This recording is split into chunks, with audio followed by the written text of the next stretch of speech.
नमस्कार मित्रों। कई बार ऐसा होता है कि कुछ एक कहानियाँ, सत्य कथाएँ हमारे जीवन पर इतना गहरा असर डाल जाती हैं कि हम उसको सही ढंग से व्यवस्थित नहीं कर पाते कि ये क्या है, हमारी सामाजिक संरचना कैसी है और इसमें व्यक्ति जो है अपनी संवेदनाओं के धरातल पर कितना जूझे और क्या उपलब्धि दर्ज करे। ये कई ढेरों सवाल हैं जो ऐसी सत्य कथाओं से सामने आते हैं, उपजते हैं। ऐसी एक सत्य कथा का जिक्र मैं आपसे कर रहा हूँ और ये सत्य कथा है दक्षिण भारत में एक चर्चित ज़िला है मल्लापुरम। आपने भी नाम सुना होगा, काफ़ी चर्चित है अलग अलग कारणों से। और मल्लापुरम ज़िले की एक कलेक्टर, महिला कलेक्टर, डिस्ट्रिक्ट कलेक्टर, बहुत बड़ा पद होता है ज़िले का, सबसे कह सकते हैं कि प्रथम अधिकारी, फर्स्ट ऑफिसर, सर्वोच्च ऑफिसर भी कह सकते हैं आप।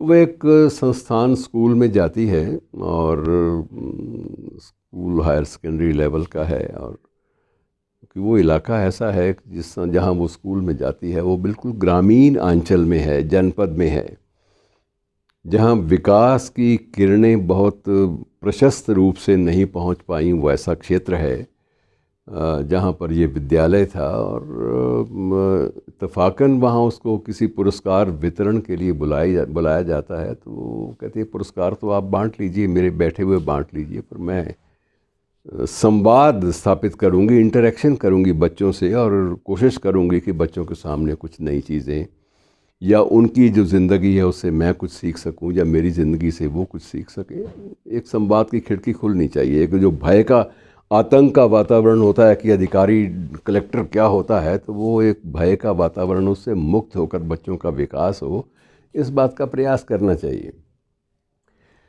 अब जब वो औपचारिकताएं पूरी हो गई, गुलदस्ता देने की, तारीफ़ करने की और सारी बातें हो गई, तो उसके बाद आरंभ हुआ इंटरेक्शन का, संवाद का कार्यक्रम।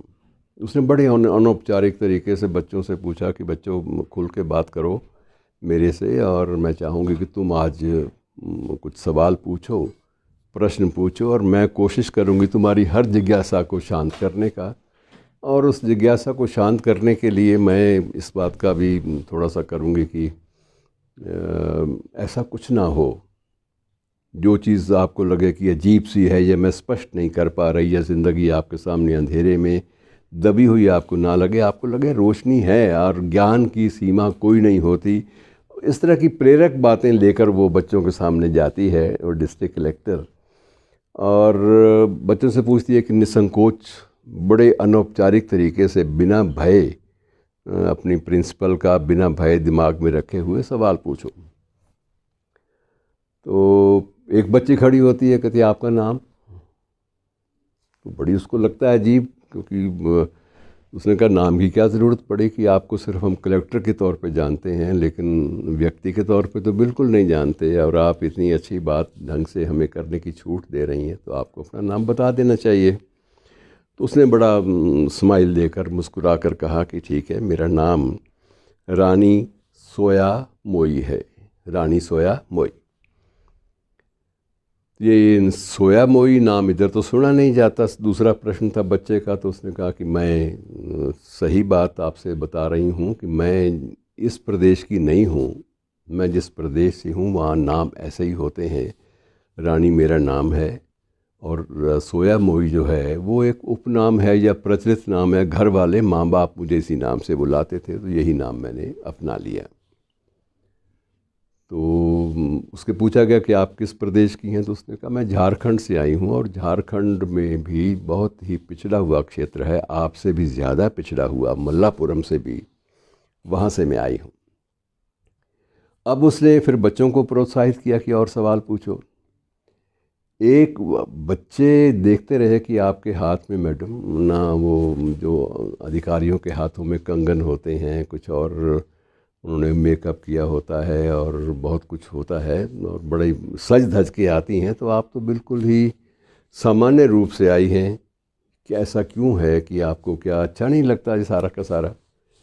उसने फिर एक स्माइल दी कि ये सब अच्छा तो लगता है, और मैं समझती हूँ कि सादगी जो है ज़िंदगी का असूल है, और सादा रहकर अगर ज़िंदगी बसर की जाए तो ज़्यादा अच्छा है। उसका हर रवैया अधिकारी का सिर्फ प्रेरक सवालों की ओर था कि प्रेरक सवाल पूछो। एक बच्ची ने कहा जी एक और पर्सनल सवाल पूछ लूँ, तो उसने कहा बिल्कुल पूछो, जब मैंने खुले अधिकार तुम लोगों को दे दिए हैं बच्चों को तो आप पूछो। उसने कहा कि आप पाउडर क्यों नहीं लगाती फेस पे। अब इस सवाल पे एकदम से वो सख्ते में आई कि अब मैं क्या जवाब दूँ।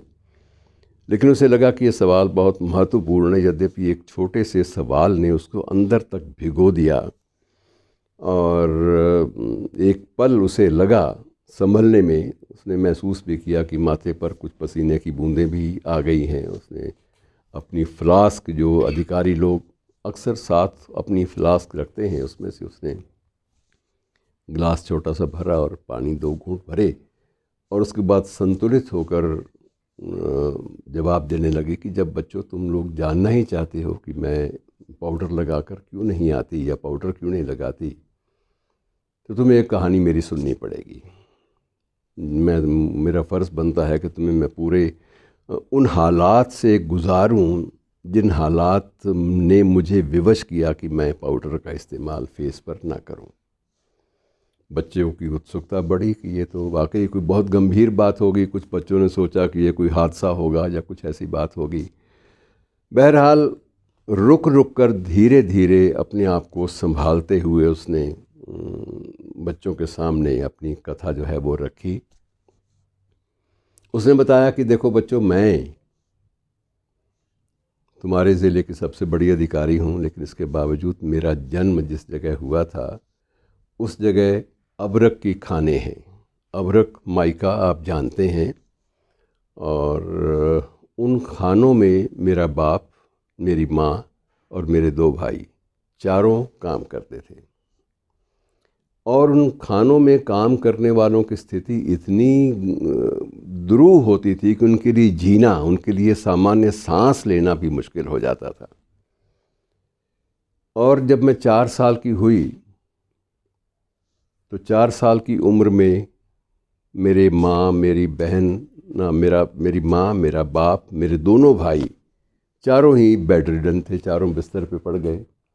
और हमारी स्थिति ये थी कि चारों अगर काम नहीं करते तो हमारे लिए एक एक चपाती पूरी तरह से तैयार करके खा पाना मुमकिन नहीं होता था। मतलब हम लोगों में स्टारवेशन, भूखमरी की स्थिति थी, और उसके लिए जूझने के लिए एक ही तरीका था कि घर के चारों परिवार के सदस्य जो हैं वो उस खान में जाकर काम करें।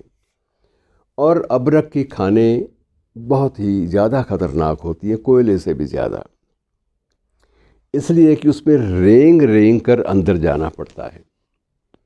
और अबरक की खानों में अबरक को निकालने के लिए जब वो छेनी हथौड़ी का इस्तेमाल होता है तो डट कर वहाँ पर डस्ट जो है अबरक की वो फैली होती है, और अबरक की उस हवा में सांस लेने से वहाँ के मज़दूरों की स्थिति ये रही कि वहाँ के मज़दूर अक्सर या तो बुढ़ापे तक पहुँचे नहीं, और पहुँच भी गए तो खांसते खांसते सबके लगभग फेफड़ों में संक्रमण, किसी का भी सांस की प्रक्रिया नॉर्मल नहीं, सामान्य नहीं, कोई भी सामान्य ज़िंदगी जी सकने वाला कोई नहीं था।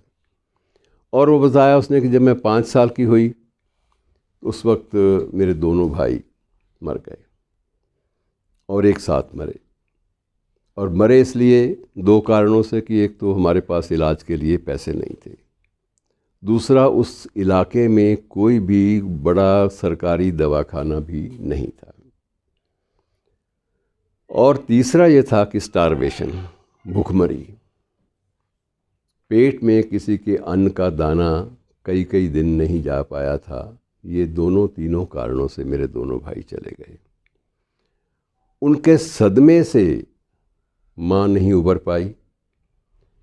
पिता ने एक दिन मुझे 2 चपत लगाई और मुझे भी साथ ले गया, धक्के से हाँफते हाँफते, और सी खान में मुझे भी धकेल दिया कि जाओ चलो अंदर, नहीं करेंगे तो कहाँ से खाएंगे।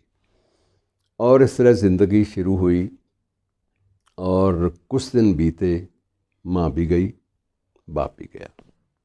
अब मैं बिना माँ बाप और बिना भाइयों के एक रह गई। और मेरे मन में आया कि अब मैं ज़िंदगी का ढर्रा बदलूँगी। मुझे ये भी पता समझ में आ गई कि मैं अकेली अगर खान में काम भी करूँगी तो मैं अकेली अपना पेट भी नहीं भर पाऊँगी, और ज़िंदगी मेरी भी इन्हीं चारों की तरह से कहीं ना कहीं वो दम तोड़ देगी और ऐसे चलेगी। तो कहती मैंने फ़ैसला कर लिया कि मैं अब भूखी मरूंगी लेकिन पढ़ूंगा ज़रूर। तो मैंने वहाँ से भागकर कुछ दूरी पर एक दूसरे गांव में जाकर एक टीचर से ये प्रार्थना की कि मुझे स्कूल में आप पढ़ने की अनुमति दे दीजिए। पढ़ने की अनुमति जब मैं बहुत ज़िद करने लगी और टीचर ने पहले ना किया, मना किया, और मना करने के बाद जब उसने देखा कि मेरी आंखों से आंसू बह निकले हैं और मैं रोने लगी हूँ, तो उसको लगा कि नहीं, इसके पीछे कारण है कोई। और उस टीचर ने बड़े प्यार से मुझे सहला सहला कर मुझे इस बात के लिए तैयार किया कि तुम पढ़ो, पढ़ना चाहती हो, लेकिन तुम पढ़ाई का खर्चा कौन देगा? तो कहने लगी खर्चा आप दोगे। मैं क्यों दूंगा? कहती इसलिए कि मेरे पास नहीं है, आपको देना पड़ेगा, आप भी मेरी तरह इंसान हो, आपके भी बच्चे होंगे, आपके भी। फिर उसने अपनी कथा टीचर को भी, वो बताती है कि मैंने टीचर को भी कहानी सुना दी कि मेरे साथ ज़िंदगी ये मजाक कर रही है। और टीचर को भी एक रहम आया तो उसने अपने मुख्याध्यापक से कह के मेरी जो फ़ीस थी वो माफ़ करवाई और मुझे कुछ किताबें अपने घर से ला के दी। और अंत में उसने एक ठीक ठाक परिवार की एक बच्ची से मेरी मैत्री भी करवा दी। और मैत्री के साथ साथ उसने उस बच्ची को प्रेरणा भी दी कि जब तुम घर से चपाती लाया करो तो एक चपाती इसके लिए भी ले आया करो। और इस तरह ज़िंदगी का ढर्रा शुरू हुआ। एक बार मैंने रोशनी की किरण देखी तो उसके बाद मैं फिर कभी वापस अंधेरों में डूबने के लिए नहीं गई।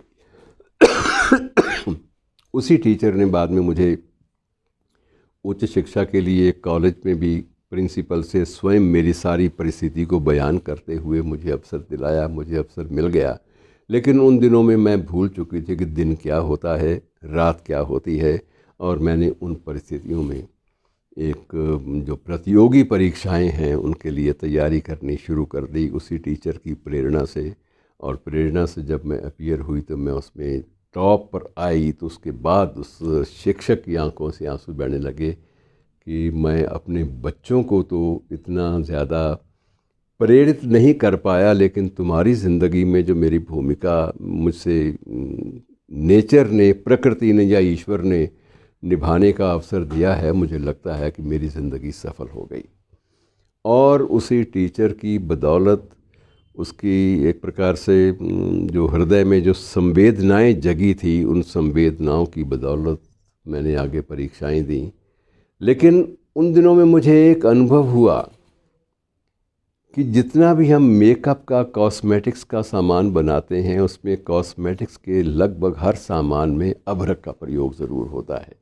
जब मैं स्टडी कर रही थी, पढ़ रही थी, तब मैंने जब वो पढ़ते पढ़ते जब केमिस्ट्री पढ़ी तो केमिस्ट्री में ये प्रश्न मेरे सामने आया। और मेरे सामने सिर्फ एक वैज्ञानिक तथ्य नहीं आया, बल्कि वो सारी की सारी पीड़ादायी जो कथा थी परिवार की, अब्र की खानों की ज़िंदगी, वो सारी की सारी मेरी आंखों में तैरने लगी। और मैंने निर्णय कर लिया कि मैं वह जहर प्रयोग कभी चेहरे पर कॉस्मेटिक्स के रूप में नहीं करूँगी जिस जहर ने मेरे बाप और मेरे भाइयों और मेरी माँ को खा लिया। और ये कहने के बाद बच्चे भी सन्न थे और वह स्वयं भी, उसकी आंखें अश्रु भीगी थी, उसको अपने आप को संभालने में वक्त लगा। लेकिन उसके बाद उसमें धीरे धीरे दृढ़ता आई उस अधिकारी में। तब उसने बच्चों को संबोधित किया कि बच्चों, मेरा उद्देश्य तुम लोगों को भावुक करना या तुम्हारी आंखों में आंसू लाना नहीं था, लेकिन मैं तुम्हें ये बता देना चाहती हूँ कि जब भी कोई प्रश्न पूछते हैं तो उसका कारण जो है वो जानना ज़रूरी है। और जब कारण जान लोगे, कारण जानने के लिए भी हमें तैयार होना चाहिए। तुम लोगों को ये मैंने कारण बता दिया, तो अगर तुम्हारा मन करे तो आज के बाद कॉस्मेटिक्स यूज़ करना, मन ना करे तो ना करना। और इस तरह से उस कलेक्टर ने वहाँ के पूरे क्षेत्र के लोगों की ज़िंदगी में एक ऐसा प्रेरणा का चिराग दिया जलाया कि सबके दिलो दिमाग रोशन हो गए।